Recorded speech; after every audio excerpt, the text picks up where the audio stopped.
Okay, the last push, the capabilities. If you remember back in step 4, I said you had to choose your capabilities then, or your one capability. Doesn't matter either which way, whatever you feel happy with. And then you have to write them up at the end. So we're near the end, so this is the next job we have to do.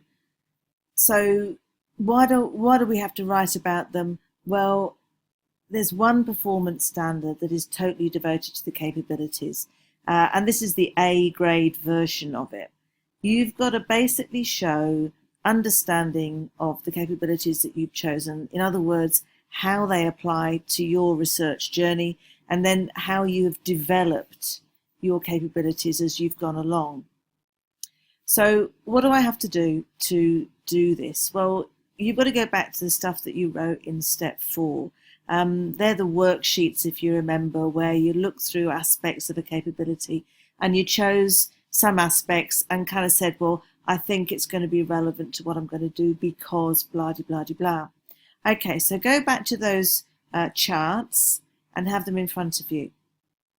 Now, what you're going to basically do is convert the information in the charts into paragraphs, either one or two paragraphs according to one or two capabilities. Or maybe, you might be able to write a lot on one capability and make it into two paragraphs.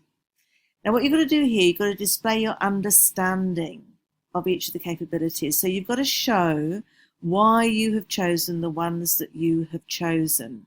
And you might even, if you want to, if it's not clear, include a definition of the capability. There are lots of examples that you can have a look at to show you how to do this. Now, this is just one way of doing things. In the research project, there are many different ways of doing things. I just want to read this through to you very quickly so that you get the idea. So this one starts with a definition. Literacy is the ability to read, view, write, design, speak and listen in a way that allows us to communicate effectively and to make sense of the world. Okay, so there's your definition. It was an obvious choice for my research topic, not only because my research involves analysing writing, but my outcome is an online blog.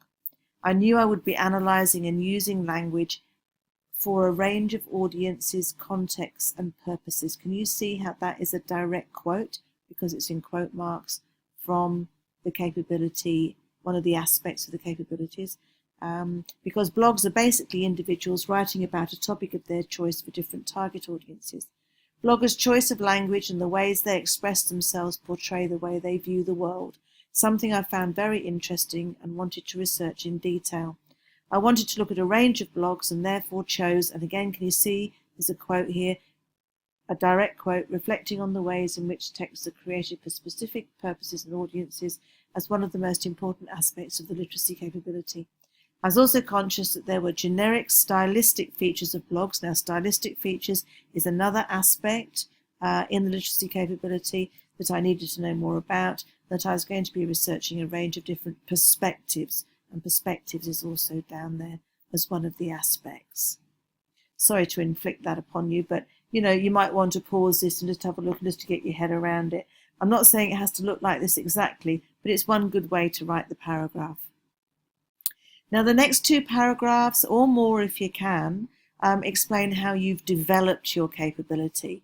And so here are just some examples. In the numeracy capability, you might have developed your Excel skills, learned to present quantitative research. Remember, that's the numbers research in different ways.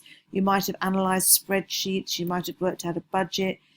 Maybe in the intercultural understanding, you might sort of have had a look at how countries approach environmental problems in different ways. You could show your understanding of cultural norms, for example. The big tip is to use examples from your own research journey in your writing, right? Just for an example of this, look at example 1 in the documents, and it's shaded in blue. Essentially, we can all go on endlessly about, how important this is for research, or just talking generally about capabilities. But you need to be specific and show what you did. And there's also something else that will help you there, a document called Possible Paragraphs that I just quickly wrote up to give you various alternatives. So the key to the capabilities is showing your understanding of them and then your development of them. And good luck with that. And once you finish this, woohoo, you have finished your folio. Congratulations.